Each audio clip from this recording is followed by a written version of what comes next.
Jai Swaminarayan. Om Namo Narayana. Namaste. I'd like to read an Upanishad today. I'll confess, I've been having a frustrating morning with my computer, getting it to work. I'm having some computer problems that are just like, ugh. And I gotta take care of some things later, but I wanted to record some videos first, so that way, if I don't get anything accomplished with other activities today, at least I did accomplish some recording and some worship and doing some things for this channel. So, that's kind of how I do my days. Like, yes, something is, it's messing my day up, but I'm going to actively then try to do something else. So at the end of the day, I can say, yeah, maybe a few hours were lost, but I still accomplished something. And reading the scriptures always, always to me is such a tremendous feeling of accomplishment. It's just one of the best things I feel I do. It's right up there like when I ran a marathon. It was just like, wow, I didn't know I could do that. And reading these always fills me with joy. So I just was randomly looking for one that I hadn't read yet, and this one grabbed my eye, and I thought, just looking it over, yeah, this is it. This is the one we're going to read today. This kind of fits my mood. This is called the Avadhuta Upanishad. It is said Samkriti approached the venerable Avadhuta Dattatreya and questioned, "Venerable sir, who is an Avadhuta? What is his condition? What is his characteristic? And what is his worldly existence?" The venerable Dattatreya, the most compassionate, replied, "The Avadhuta is so called because he is immortal. He is the greatest. He has discarded worldly ties, and he is the indicated meaning of the sentence, 'Thou art that.' He who rests constantly in himself, after crossing the barrier of castes and the stages of social position, and thus rises above varnas and ashramas and is in union with God, is said to be an Avadhuta.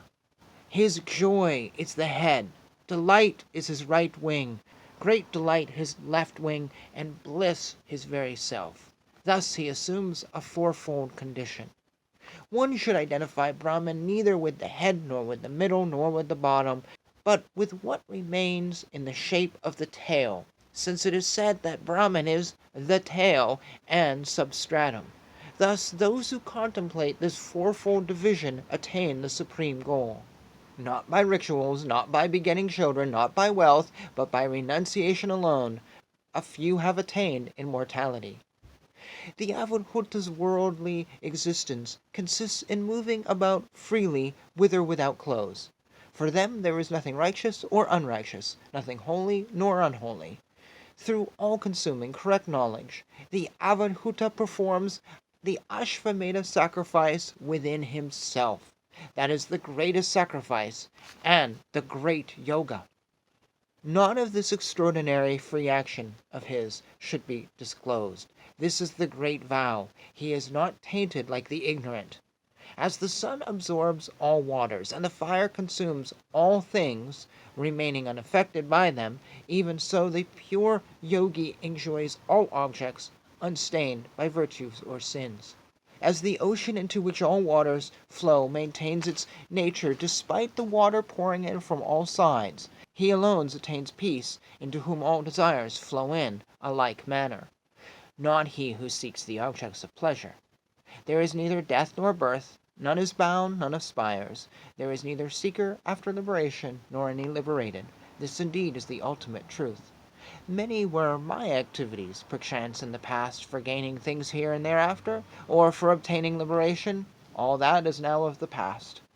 That itself is the state of contentment, verily remembering the same past achievements of evolving objects. So he now remains thus ever content.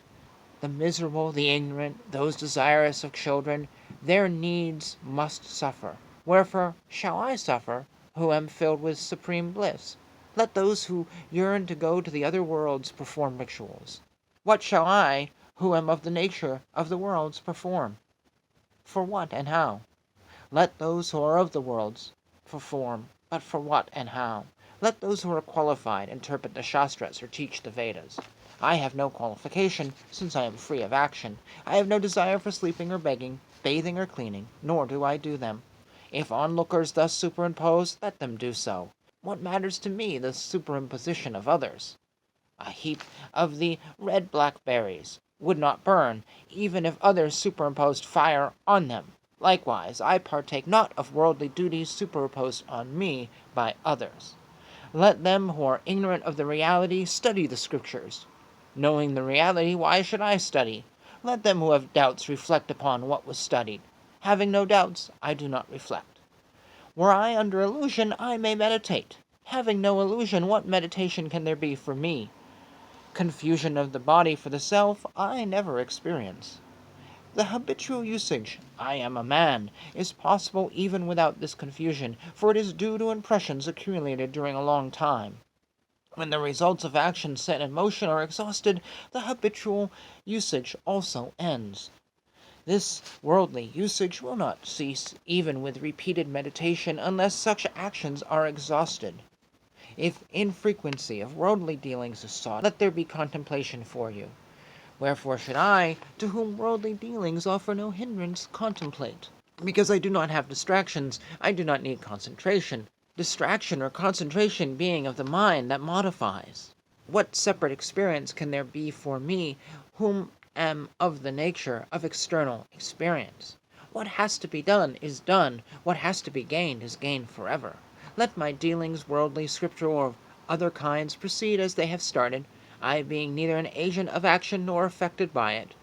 Or, even though I have achieved what has to be achieved, let me remain on the scriptural path for the sake of the well-being of the world. What harm for me thereby? Let the body be engaged in the worship of gods, bathing, cleaning, begging, and so forth. Let speech repeatedly utter the Tara mantra or recite the Upanishadic passages. Let thought contemplate Vishnu, or let it be dissolved in the bliss of Brahman. I am the witness. I neither do nor cause anything. Being contented with duties fulfilled and achievements accomplished, he ceaselessly reflects as follows with a contented mind. Blessed am I, directly and always I experience my own self. Blessed am I, the bliss of Brahman shines brightly in me. Blessed am I do not see the misery of existence. Blessed am I, my ignorance has fled away. Blessed am I, no duty exists for me. Blessed am I, everything to be obtained is now obtained. Blessed am I, what comparison is there in the world for my contentment? Blessed am I, blessed, again and again blessed. Logical, the virtues accrued have yielded fruit. Indeed they have. By the richness of virtue we are as we are. Wondrous knowledge, wondrous happiness, wondrous scriptures, wondrous teachers. He who studies this achieves everything to be achieved. He becomes free of the sins of drinking liquor. He becomes free of the sins of stealing gold. He becomes free of the sins of killing a Brahmin. He becomes free of actions ordained or prohibited. Knowing this, let him wander according to his own free will. Om Truth. Thus ends the Advaita Upanishad. You know what I really liked about that? He said at one point, he goes, what use have I of scriptures? I've already achieved something or the other. But then he says later on, no, let me continue the path that I am on. I shall teach the scriptures, I shall share the scriptures. The word that's not used here is unattached. He has no attachment to these things. He has gone beyond them, but he hasn't thrown them out. Sometimes you see this with teachers who go, well, I have achieved this realization, so I can't do that. You should do it for me. They have completely tried to separate themselves from the world. In reality, no. What they've done is just become queens and kings and gods in their own head, and they're just being egotistical and selfish because they have a servant, so why not use it? That's not really what this says here. This doesn't say to give the finger to everybody. This doesn't say to become a queen and demand servants do everything for you. This also doesn't say, dump everything you own, go into the wilderness, and live on the edge of the river. It says to follow your path. He already, the line right here was, Let my dealings, worldly, scriptural, of other kinds, proceed as they have started. Doesn't say to stop everything. Doesn't even really say to change anything. Let the things continue the way they have been set in motion to. I have this hair. Oh, my goodness. My cat sits here and I keep putting my hand down and like, sorry. I haven't seen my cat in a while in these videos either. Um, anyways, there is a mood here that I don't always see in teachers who I call frauds, because they're not following the scriptures. They become kings and queens, but the point is that that's not what you should do. You should follow your duty. You should follow your dharma. And your dharma may be to continue to teach, to continue to worship the gods, to continue these things, but you do so without attachment to them. So I may have simplified that a little bit, but I open the comments to you, and obviously anyone who watches this a lot knows that I speak up against fraudulent teachers. And the thing I say over and over is, you know the fraudulent teacher because they don't follow the scriptures. And that is how you tell a legitimate teacher. In my mind, they follow the scriptures. Or they follow the scriptures, the tradition they say that they're a part of. And a fraudulent teacher often has no tradition. They jettison the whole thing, so therefore they have no scriptures that they have to worry about other than the ones they are composing. That's my little pet peeve, because I want all of you to realize the true God and not the God that someone is sitting there going, yes, realize this God while making my dinner for me. Not that God. That's just someone's ego. You can do better. So this is a pet peeve of mine. So I pick up on that instantly, but you may have other things to say about this Upanishad. And with that, yeah, I got computer stuff to go do. But that was a worthwhile read for a few minutes, and I thank you for being a part of this and letting me into your world and into your life. And until next time, Jai Shri Krishna, Jai Shri Swaminarayan, Hare Krishna, Krishna Krishna, Hare Hare, Hare Rama, Rama Rama, Hare Hare. And I was going to actually pick up one of my cats and show you, but they're sleeping in the other room, so maybe in another video we'll bring them back.